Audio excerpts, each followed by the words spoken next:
Day number 22 of the Daily Journal video series. Everyone, welcome back. My name is Hervin, and this is the Daily Journal video series where I am every day coming online and sharing my journey, documenting here any lessons that I have learned from trying to scale our business, from reading or listening to any books that I'm currently listening to, anything that I find really cool. I'm reading the book called The Hard Things About Hard Things.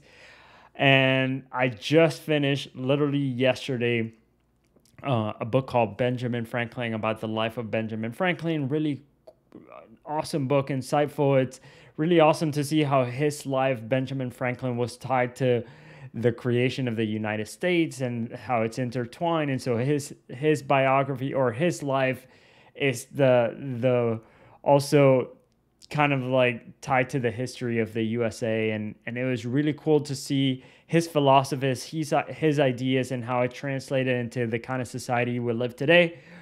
So just finished that one and picked up The Hard Things About Hard Things. I've heard good things about the book. It seems like we're going through hard things right now inside our business, and so just wanted to read and get a perspective on hard things. And so just picked up that book. Today I want to start the video by talking about a couple of different thoughts, and so today we listened to this Alex Hormozi webinar, and this isn't something that he shared on this webinar today, but this is something that I saw from one of his content videos where he said, and it was a short video, and the gist of it was, you can't hold average beliefs and expect to be an exceptional person or an outstanding person or something like that, or somebody who's above average or something along those lines. But the point, and that resonated with me a little bit, because for a really long time in my life, my goal, I like, especially as a kid, I wanted to fit in, and I feel like I have like this thing where I feel like I need to be a people pleaser at times. I don't think I'm much that I'm still like a lot like that, but I still have tendencies, and part of me still wants to have this feeling of fitting in. And it made me think of when he said that you can't hold average beliefs and expect to be an above average or an outstanding or an exceptional person. If you think about it in another way, in another words, where you could pretty much say you can't both fit in and be outstanding. It doesn't even make sense. Just like statistically speaking, you can't be average. You can't have average beliefs and be an above average person, or an outstanding person, somebody who's an outlier. You can't do. It doesn't even make any sense.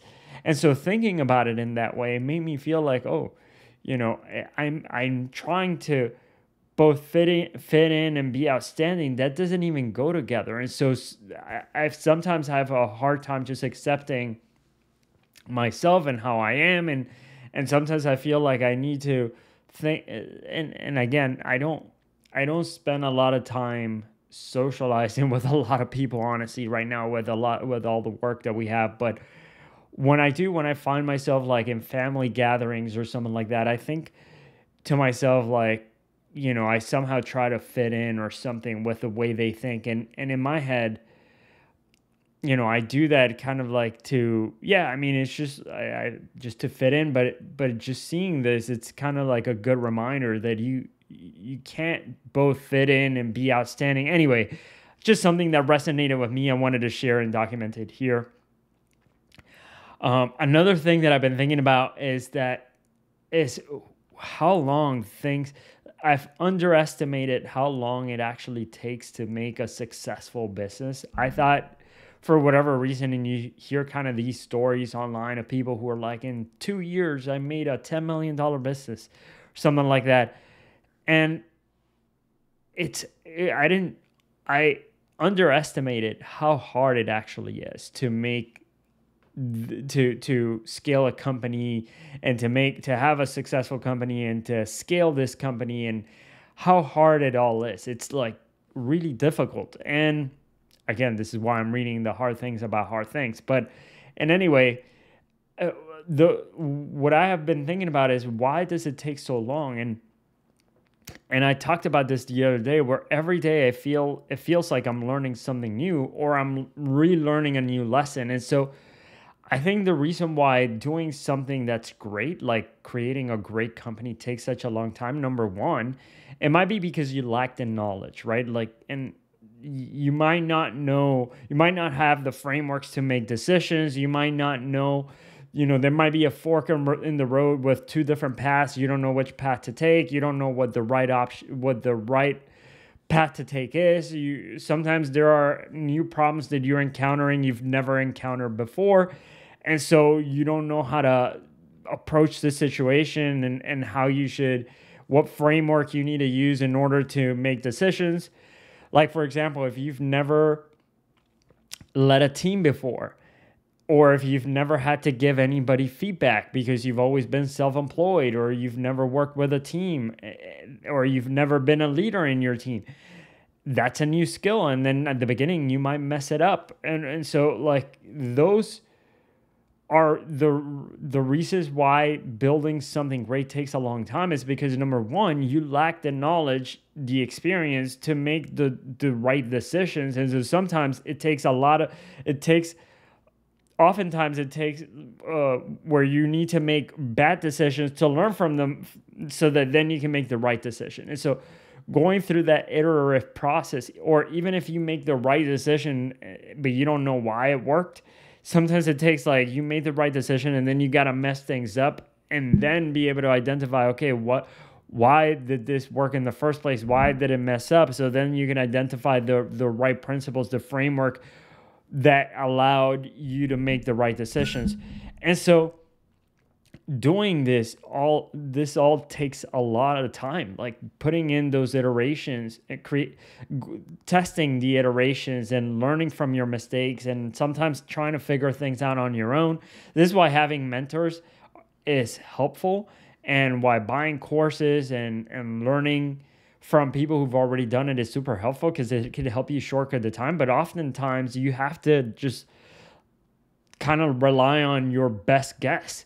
And so sometimes you just have to kind of fight ignorance on your own. What I mean by that is, like, sometimes you don't know what the answer is, and you just kind of have to guess and pick a path and go through with it. And sometimes, it might end up working out, it might not, and it's up to you to sort of figure it out. And that's kind of how business is. It's just like, sometimes it feels like you're trying to fly the plane and build a plane at the same time, and you don't know how to build a plane. I've made this analogy before to a few friends, where I'm like, business feels more like you're learning to play basketball in the finals at a game that matters. And so, like, if you win this game, you win the tournament, but if you lose, you lose everything.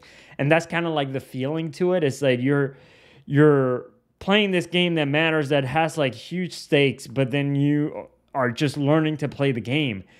And so that's kind of how entrepreneurship and making a business feels. It's just, number one, you lack the expertise, you lack the knowledge, you lack the frameworks by which to make decisions.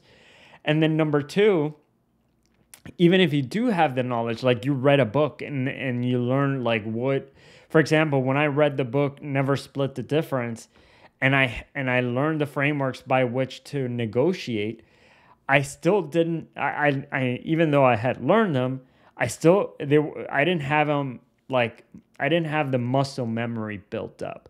And so sometimes that is also, so muscle memory, like where you're repeating things so that they become a part of you, that is why things take such a long time. Like you might have never led a team before, and now you have to lead this team, and then you don't know how to do it. So you might have read a book or hired a mentor to teach you how to do this, but then it's up to you to kind of like use the frameworks that you learned to lead, for example, and it's still, you're going to make mistakes because you don't have all of these lessons like ingrained in you. and they're not muscle memory. So you're still going to make mistakes. And so anyway, I've been thinking about that because I underestimated how much effort and how much work it actually is to build something great. It's a lot more than I thought. I thought like it's kind of like the gym. You underestimate how long does it take to build the physique that you want. I mean, unless you just want a kind of an average physique, but if you want like an exceptional physique, it takes longer than you would think.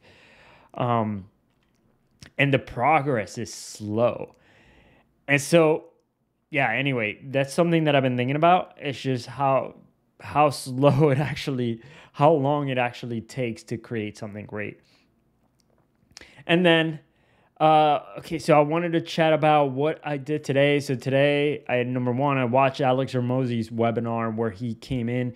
It's incredible to see. He pretty much broke the internet. He was slammed. I don't know.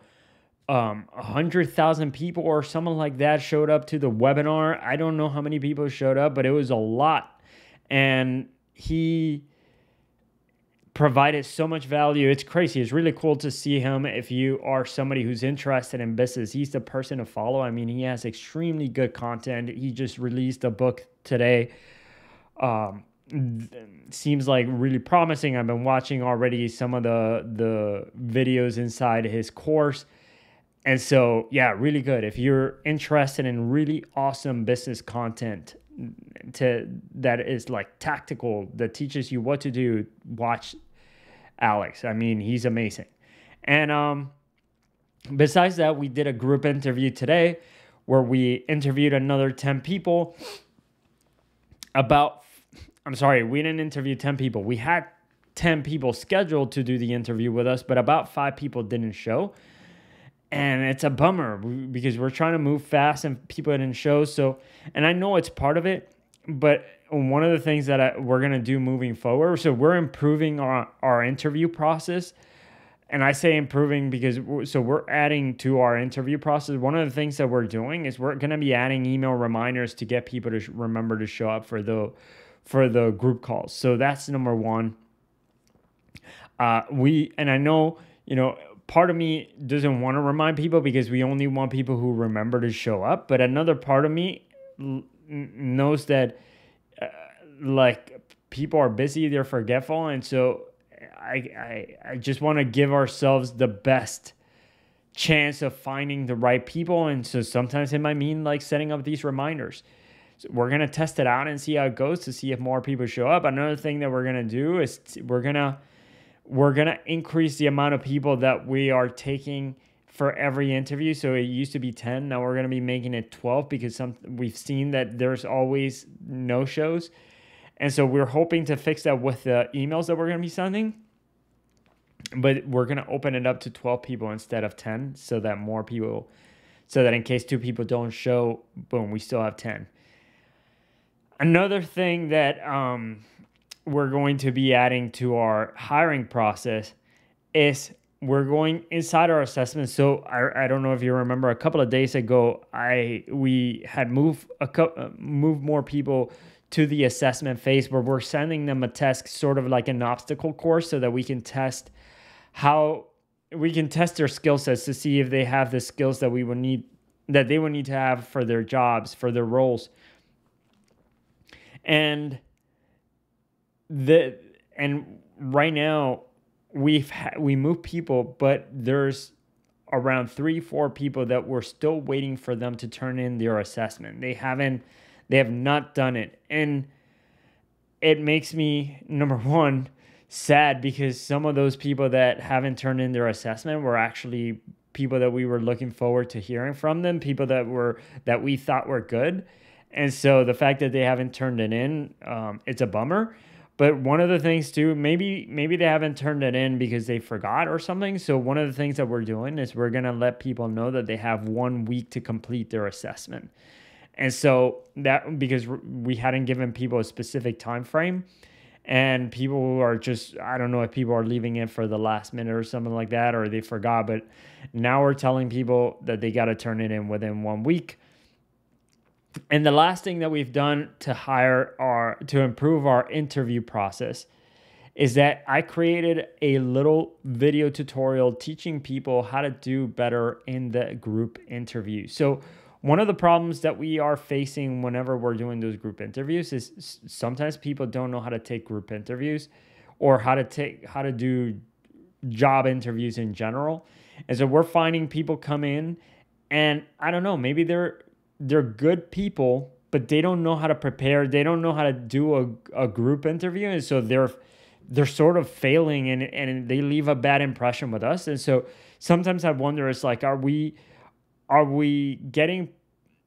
not getting people to do good in this interview because they don't know how to do a group interview? So we're kind of filtering people out that would be otherwise good, but they are just not doing good because they don't know how to do a group interview, for example, or they don't know how to do a job interview. So like we've had people that are supposed to be working more like in the tech side of things. These are people who are naturally more introverted. They don't know how to answer a question like, why should we hire you? They when you put them on a spot like this, the feedback that we keep hearing is like, oh wow, this is a tough question, and it makes them feel like, at least the way I see it is, it makes it seem as if they're having a hard time answering. So I created this video tutorials for giving them tips for how to do well at this interview. So I included tips such as